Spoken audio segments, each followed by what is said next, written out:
નમસ્કાર વિદ્યાર્થી મિત્રો, આજે આપણે ગણિતમાં એક નવું જ અને તમારા માટે એક રસપ્રદ ચેપ્ટરની શરૂઆત કરવા જઈ રહ્યા છીએ। આ ચેપ્ટરનું નામ છે પ્રકરણ 8 ત્રિકોણમિતિનો પરિચય।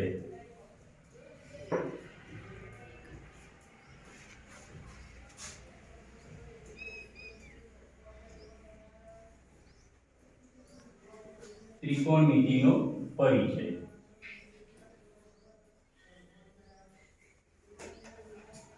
આ ચેપ્ટર અત્યારના અભ્યાસમાં તમારા માટે નવું છે,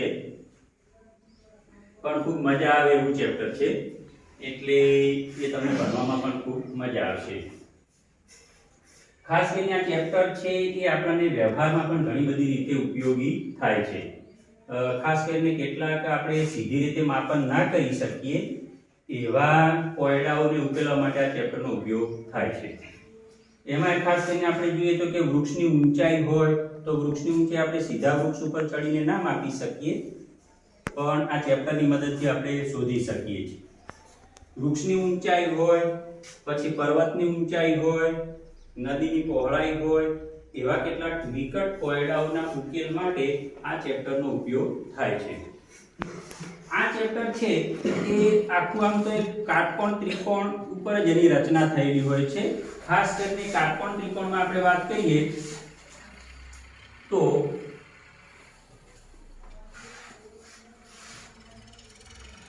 ત્રિકોણ ABC માં ખૂણો B કાટખૂણો છે। ત્રિકોણ ABC માં ખૂણો B કાટખૂણો છે, બાકીના ખૂણો A અને ખૂણો C એ લઘુકોણ છે। એના માટે આપણે સૌપ્રથમ તો ત્રિકોણમિતિય વિધેયો વ્યાખ્યાયિત કરીએ છીએ અને ત્રિકોણમિતિય વિધેયોના આધારે આપણે કોયડાઓ અને પ્રશ્નો ઉકેલી શકીએ છીએ। હવે ખૂણો C છે એને આપણે નામ આપી દઈએ ખૂણો થીટા। થીટા એ ગ્રીક ભાષાનો મૂળાક્ષર છે અને આ ખૂણાને આપણે થીટા કહીએ તો થીટાની સાપેક્ષે આપણે ત્રિકોણમિતિના વિધેયો બને છે। ત્રિકોણમિતિના વિધેયોમાં number 1 sin theta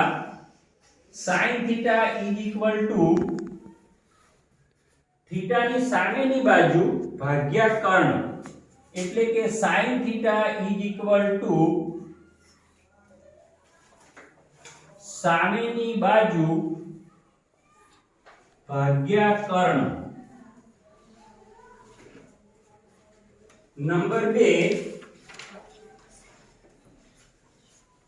cos theta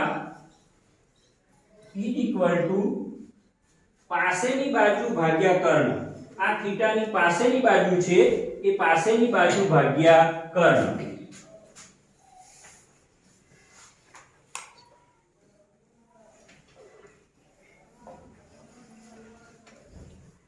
પાસેની બાજુ ભાગ્યા કર્ણ। tan theta number 3 tan theta સામેની બાજુ ભાગ્યા પાસેની બાજુ।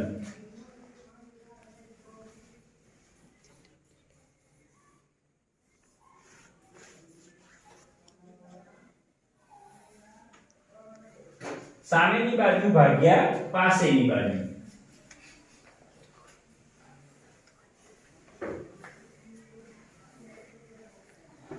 ત્રિકોણમિતિ માટે આ મુખ્ય ત્રણ વિધેયો છે। એ ત્રણ વિધેયોનો વ્યસ્ત કરીએ તો આપણે નવા પાછા ત્રણ વિધેયો વ્યાખ્યાયિત કરીએ છીએ। આ ત્રણ વિધેયોનો વ્યસ્ત એને પણ આપણે આ પ્રમાણે વ્યાખ્યાયિત કરી અને એનો પણ ઉપયોગ કરી શકીએ છીએ। sin થીટા નો વ્યસ્ત છે cosec થીટા। cosec થીટા કર્ણ ભાગ્યા સામેની બાજુ થશે। cos થીટા નો વ્યસ્ત છે sec થીટા। sec થીટા કર્ણ ભાગ્યા પાસેની બાજુ। tan થીટા નો વ્યસ્ત છે cot theta. cot theta. Cot theta is equal to પાસેની બાજુ ભાગ્યા સામેની બાજુ. આ પ્રમાણે ત્રિકોણમિતીય વિધેયમાં ખાસ કરીને આપણે કોઈ પણ પ્રકારના કોયડા હોય તો કોયડાને ઉકેલી શકીએ છીએ. આપણી પાસે આ કાટકોણ ત્રિકોણ છે. કાટકોણ ત્રિકોણમાં કોઈ પણ બે બાજુઓના માપ આપણે જાણતા હોય તો આની મદદથી બાકીના બધા માપ આપણે એટલે કે કાટકોણ ત્રિકોણના 6 એ 6 બાજુના માપ આપણે શોધી શકીએ છીએ. 6 એ 6 અંગો ત્રિકોણના 6 એ 6 અંગોના માપ આપણે શોધી શકીએ અને કોઈ પણ પ્રકારનો આ કોયડો હોય તો આપણે ઉકેલી શકીએ છીએ. એટલે આ પ્રકારના આપણા વિધેયો છે અને વિધેયોને આધારે આપણે કોઈ પણ પ્રકારનો આ પ્રમાણે કાટકોણ ત્રિકોણને આધારિત કોયડો હોય તો એ પ્રકારના કોયડાને ઉકેલી શકીએ છીએ. ખાસ કરીને આપણે નદીની પહોળાઈ હોય તો આ પ્રમાણે એમાં ત્રિકોણનો આપણે પાયો લઈ શકીએ અને વૃક્ષની ઊંચાઈ હોય તો આ પ્રમાણે આ સામેની બાજુ લઈ શકીએ.